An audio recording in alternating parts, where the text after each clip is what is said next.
বাবা আপনার জন্য আমি দোয়া করতে পারি নাই। কি সন্তান আপনি জন্ম দিলেন, যেই সন্তান আপনার জন্য দোয়া করতে পারে না ওটা সন্তান হতে পারে না। ওটার মতো নাফরমান আসমানের নিচে জমিনের উপরে আর একটা হতে পারে না, ঠিক কিনা? আপনি কত বড় নাফরমান আপনি নিজেকে প্রশ্ন করুন, আপনি কত বড় নাফরমান। আমি যদি তোমাকে প্রশ্ন করি আজ সারাদিন তুমি কাকে বেশি, কার জন্য বেশি দোয়া করেছ, তুমি বলবা। তোমাকে যদি প্রশ্ন করি মায়ের জন্য কয়বার দোয়া করেছ, তুমি বলবা একবারও মায়ের জন্য দোয়া করতে পারি নাই। আমি যদি তোমাকে প্রশ্ন করি আজ সারাদিন কয়বার, আজ একটা মাস চলে গিয়েছে, যারা মা আছেন বাবা আছেন আপনাদের সন্তানদেরকে ডেকে প্রশ্ন করবেন, বাবা আজ তো একটা মাস চলে গেল, আজ তো একটা বছর চলে গেল, কয়েকটা বছর চলে গেল, তুমি বলো তুমি কার জন্য দোয়া করেছ? তোমার মা আমি আমার জন্য দোয়া করেছ? তোমার বাবা আমি আমার জন্য দোয়া করেছ? সন্তান কি বলবে জানেন? আমি মা দুঃখের বিষয়, আপনার জন্য আমি দোয়া করতে পারি নাই। বারাকাতুল্লাহি ওয়া বারাকাতুহু। ওয়ালাইকুম আসসালাম। আলহামদুলিল্লাহি ওয়াহদাহু লা শারীকা লা ওয়াসসালাতু ওয়াসসালামু আলা মান লা নাবিয়্যা বা'দা আম্মা বা'দ। فأعوذ بالله من الشيطان الرجيم بسم الله الرحمن الرحيم قال الله تعالى في القرآن فلا تكن لهما أف ولا تنهرهما وقل لهما قولا كريما। আপনারা সবাই কেমন আছেন? আমি আপনাদের সামনে এখন যে বিষয়ের উপর কথা বলবো তা হচ্ছে মা বাবার মর্যাদা। মা বাবাকে নিয়ে আপনাদের সামনে অল্প কিছুক্ষণ আলোচনা করব, আপনারা সবাই মনোযোগ দিয়ে শুনবে ইনশাআল্লাহ।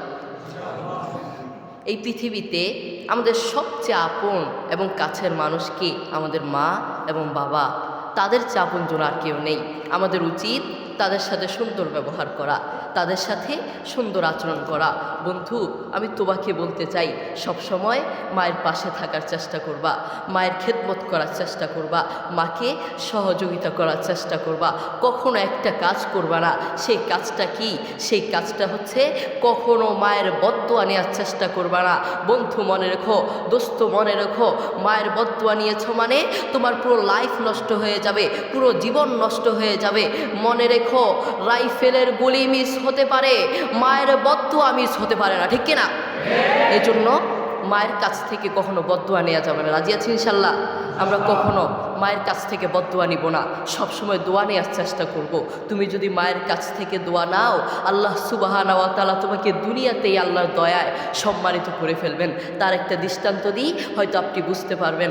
মুহাম্মদ সাল্লাল্লাহু আলাইহি ওয়াসাল্লাম একবার ওমর রাদিয়াল্লাহু তাআলা আনহুকে ডেকে বললেন, শোনো ওমর, হজ করতে ওয়াইস কারনী নামক একজন ব্যক্তি আসবে, তুমি তার কাছে দোয়া চেও। ওমর তার কাছে দোয়া চাইলে আল্লাহ তোমাকে, তার কাছে দোয়া চাইলে দোয়া কবুল হয়ে যায়। ওমর রাদিয়াল্লাহু তাআলা আনহুর মতো এত সম্মানিত একজন সাহাবীকে বললেন ওয়েস কারনীর কাছে দোয়া চাইতে। তার কারণ কি জানেন?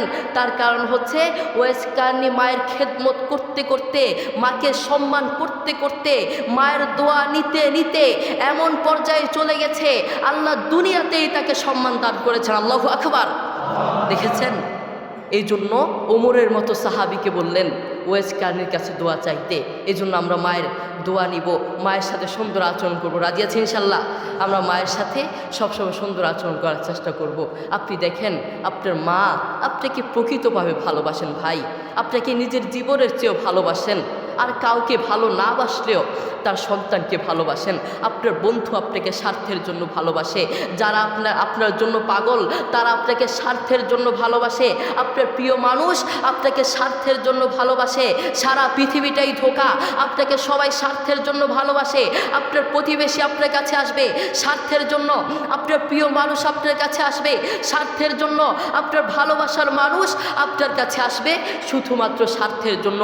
সারা পৃথিবীটাই ধোঁকা ধোঁকা, সারা পৃথিবীটা আপনার থেকে নিতে চায়, কিন্তু আপনার মা আপনাকে নিজের জীবনের চেয়েও ভালোবাসে, কিন্তু সেটা আপনি জানেন না। করোনা হওয়ার পরে, করোনার কথা মনে আছে? করোনা হওয়ার পরে আপনারা দেখেছেন বন্ধুর কাছে যায় নাই, প্রতিবেশী আরেক প্রতিবেশীর কাছে যায় নাই, স্বামী স্ত্রীর কাছে যায় নাই। করোনা হওয়ার পরে বন্ধুর কাছে যায় নাই, বান্ধবীর কাছে যায় নাই, এক বন্ধু আরেক বন্ধুর কাছে যায় নাই, প্রতিবেশীর কাছে যায় নাই। কিন্তু এখন এই ইতিহাসের পাতা খুললে দেখা যায়, এখন এই ইতিহাস সাক্ষী আছে, মা তার ছেলেকে কাঁধে করে হাসপাতালে নিয়েছে।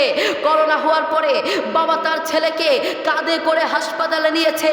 এখনো ইতিহাস সাক্ষী আছে, করোনা হওয়ার পরে মা তার ছেলেকে চুমু খেয়েছে। করোনা হওয়ার পরে বাবা তার ছেলের পাশে সারা রাত ছিল, ঠিক কিনা? এখনো ইতিহাস আছে, ইতিহাসের পাতা উল্টিয়ে দেখুন, এখনো ইতিহাসের সাক্ষী আছে।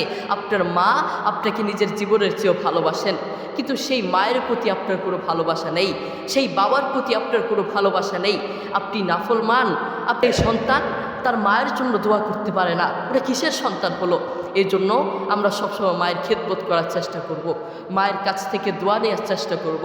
বন্ধু তুমি জানো, যুবক তুমি জানো, তোমার মা তোমাকে জন্ম দেওয়ার সময় কত কষ্ট করেছেন, সেই মায়ের জন্য তুমি দোয়া করতে জানো না।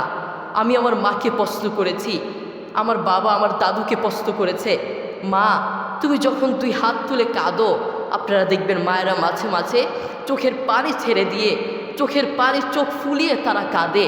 আমি আমার মাকে প্রশ্ন করেছি, মা তুমি যখন দোয়া করো তখন তুমি বলো তুমি সবার আগে কার জন্য দোয়া করো? সেই মা কি বললেন জানেন? সেই মা কি উত্তর দিলেন জানেন?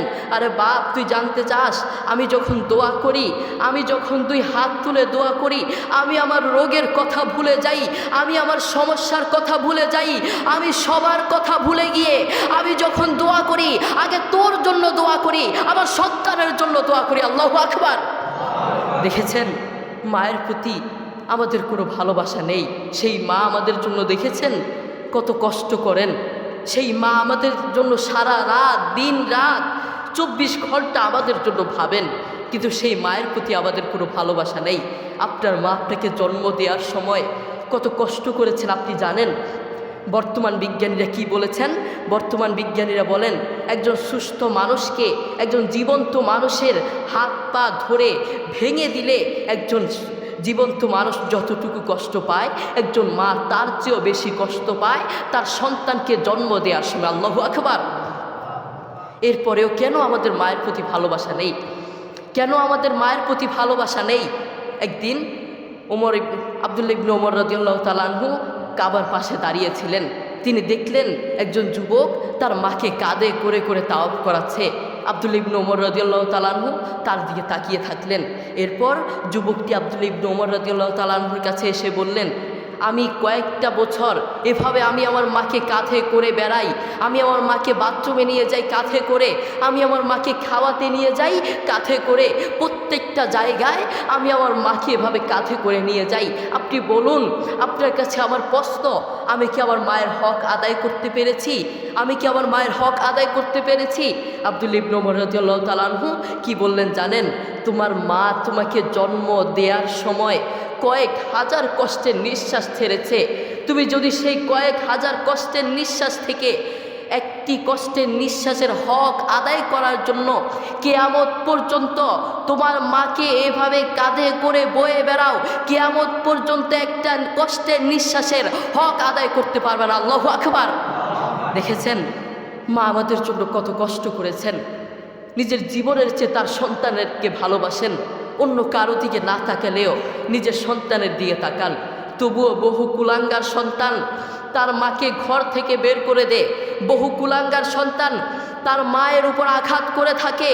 আরে আমি তো আমার পক্ষ থেকে বলতে চাই, যারা তার মাকে ঘর থেকে বের করে, যেই অযোগ্য সন্তান, যেই নাফরমান সন্তান, যেই কুলাঙ্গার সন্তান তার মাকে ঘর থেকে বের করে, ওটা সন্তান হতে পারে না।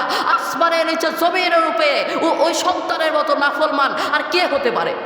যেই সন্তান তার মাকে ঘর থেকে বের করে দেয়, তার মতো নাফরমান আর কে হতে পারে?